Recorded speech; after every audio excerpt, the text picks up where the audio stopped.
Hey, what's up? Husman here, and in today's video I'm gonna show you about some new music because I don't have a release this month. I know, really bad. But I want to have a release every month, and in the coming months I will have a release probably until November, October every month. But this month I didn't have anything that I had ready for release yet, so I was like, I want to have a track every month. So I decided to make a remix, and I was thinking about which tracks I could remix, and I thought about lots of tracks, and I came about the Duncan Laurence song festival song actually. It's a really great song which I really like. And a little fun fact, Duncan was in my class last year with the Rock Academy, so I thought it would be cool to make a remix of that track. So I'm gonna show you through the process and how I made everything. It's basically just a little diary about how this festival mix came about. So that's what we're gonna do today.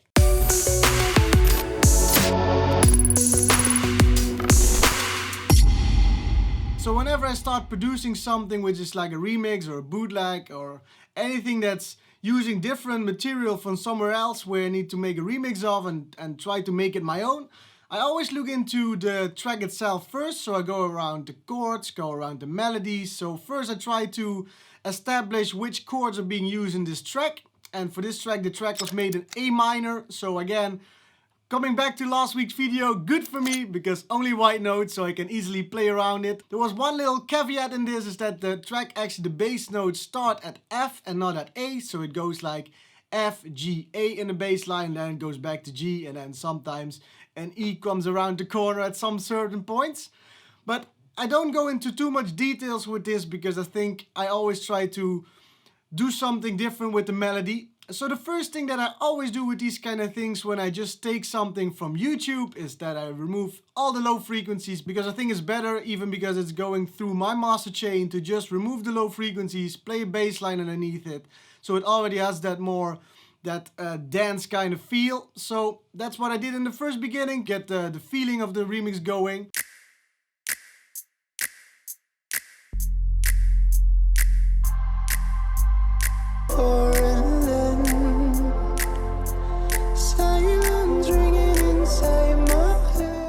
And then I don't bother doing that much anymore on the break side of things, because I think the unique aspect of this festival mix is already there. Everybody knows the original, so I'm not gonna put too much into that other than some little percussion to build it up a bit, because it's a dance record. At least it's turning out to be a dance record. And the first thing that I'm gonna do is make a melody. And normally when I go about these things, I always think about first try to utilize the melody that the main vocal is playing, that I'm afraid of what I am. That was the first thing that... Is that the lyrics? Something like that. Duncan would know. Maybe a chord melody which did like... something in that direction. But when I was working with this, I felt like it was a bit too cheesy almost, because it works really well with the vocal, but if I would turn this into a melody, it would be too much of the same. So I went for a little different melody, which sounds like this.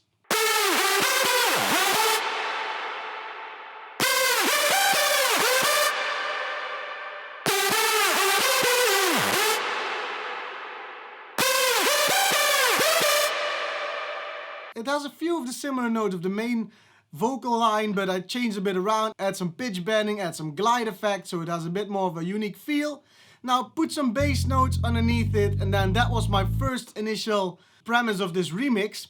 And then something that I do usually when I'm not quite sure if it's right yet, I'm just gonna let it hear to my girlfriend, and she always says one of two things: oh, that's cool, or she says, it's missing something. And in this case it was the latter, so she felt like it was missing something. So I thought, yeah, I really like the melody, but perhaps some chords with it. So I made some big room kind of chords, really simple, but to just accentuate that whole feeling of the main big lead layer. Those chords basically give it the girlfriend stamp of approval. And then I had some room to fill in this melody line, so I played around with the vocal, made it double the speed, and then played around with the melody lines and add some distortion on it. So you get something like this for the main lead layer.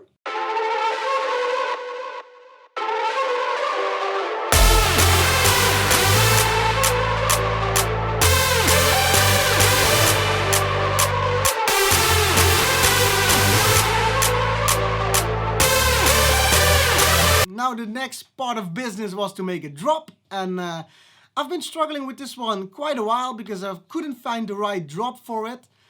And I played around with melody which was going upwards, I played with melody which were going downwards, but I couldn't find the right melody, the right tone for this kind of drop.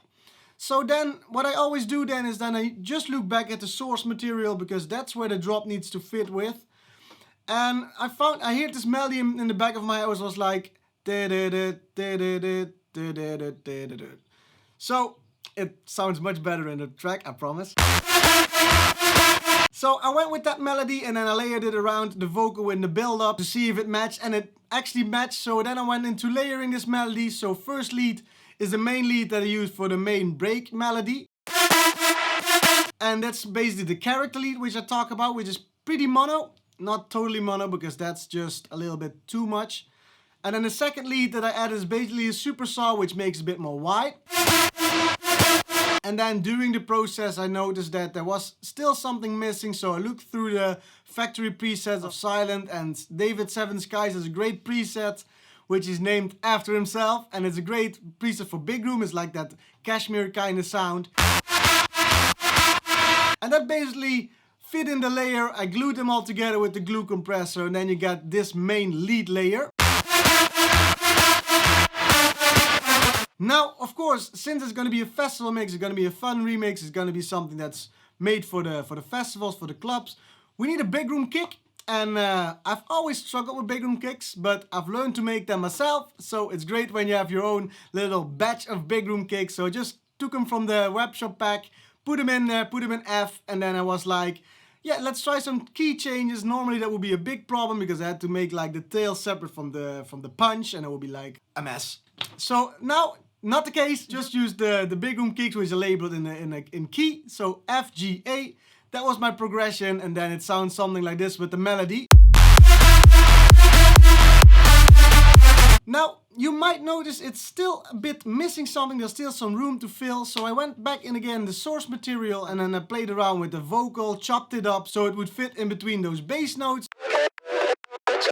And then it was like looking for different things to add to it. I found some simple, almost cheesy brass, but it's simple to announce the first kick of the drop. So now we have the kick, we have the leads, we got some atmospherics going in the back. So basically the main elements of the drop sound like this.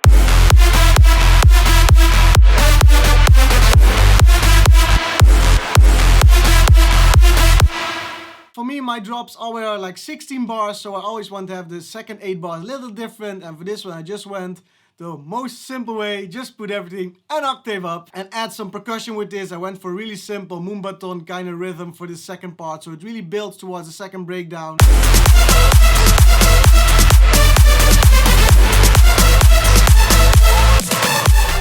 And then came the second break. Again, with making remixes, being it unofficial, official remix, is really important that you can analyze your source material and really know which things work in the setting that you're going for with the remix. So with the second breakdown, I didn't want to repeat the first break, but I wanted to have it a little bit different. So I used that main part and then build up from there and then go into the second part of the melody. Losing game.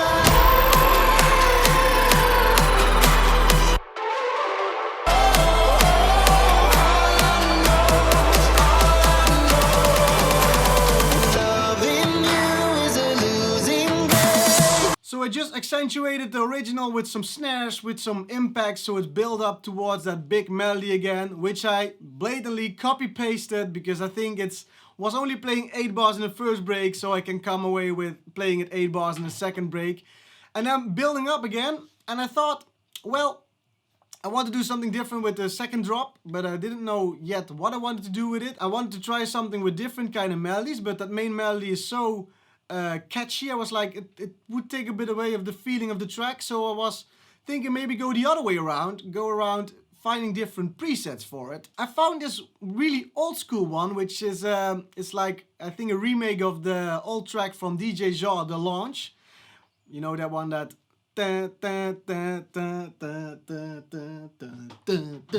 okay, enough with that. I'm shooting this a bit more earlier than normally, so I'm a bit yeah, how do you call it?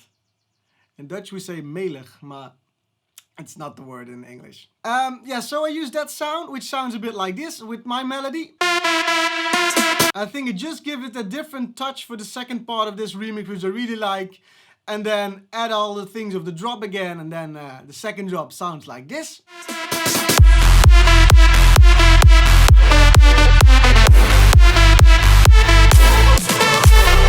Now, this track is available for all of you for free. Check the link in the description where I've put a link with the track.